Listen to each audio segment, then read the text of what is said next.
So let's conclude what the employer's role is in healing division in the workplace and around the country. The number one thing you can do is communicate. And let me break down what communication really means. It doesn't just mean talking to your employees. What we're really saying is be strategically empathetic with your employees over and beyond what you're accustomed to. Right now, they need it. And quite frankly, you as a leader could probably use some relief and getting some things off of your chest by having these conversations. Feel free to talk about division in your own workplace. Feel free to talk about the division happening around the country. Odds are there's people that feel the same way you do that are growing tired of the division that we're facing. And what if you're part of the problem? What if you're one of the ones that feel very strongly in your opinions and you have to run a business? That can become problematic as well. If you're hesitating to have these conversations, it's perfectly normal. But again, like I said in previous videos, maybe it's time to step outside of your comfort zone and just open up the dialogue. Maybe you as a leader will learn something. Maybe the people that work for you will learn something. But the bottom line is you're searching for a common ground. It's not just the unions going on an organizing attack. It's not the unions fighting harder at the negotiations table. It's not the predicted increase in strikes that we see coming down the line. That's really the most important thing that should be weighing on your mind right now. Although those things are very real, and it is something that you have to be very cognizant of. The biggest problem you have is retaining talent and keeping your employees engaged. People are tired. We're all tired. And you have to realize that. A lot of companies don't realize it. They're focused on what they should be focused on, delivering products or delivering services.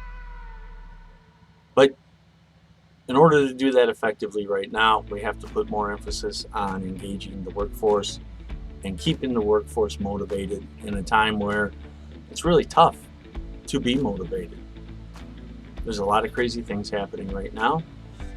And at the end of the day, everyone wants to go home happy. You as a leader, you want to go home happy. Your employees want to go home happy.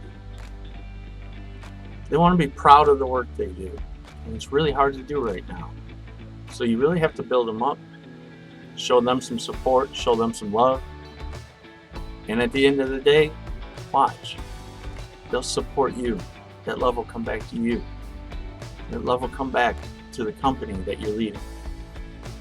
Take care of your employees, communicate well, and everything will be okay.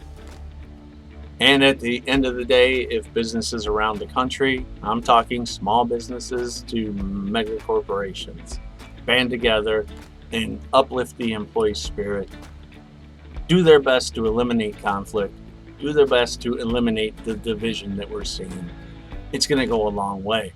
I'm not saying it's the corporate responsibility even. What we're saying is it's an opportunity to be part of a solution that's plaguing us right now. That's it. That's why I keep saying, take the opportunity or lose the opportunity. And in closing, let me say this about communication as well. Communication is everything. Businesses that communicate well do well. Businesses that don't communicate tend not to do so well. And when it comes to labor unions, what we specialize in, when communication breaks down and your employees turn to a union, which we're predicting is going to be happening more and more, and then remember, we also have the unionized companies that we're predicting an increase in strikes. But when they turn to a union, it's because communication has broke down already. Once that phone call is made, communication has broken down. You're past the point of no return on that. It's important to stay ahead of that, because once that call is made, what they're telling you, plain and simple, is they don't trust you. They don't like you.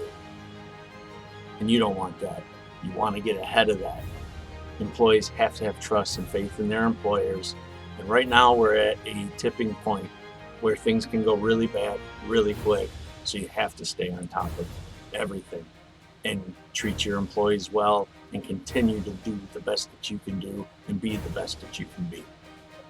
I'll see you next week.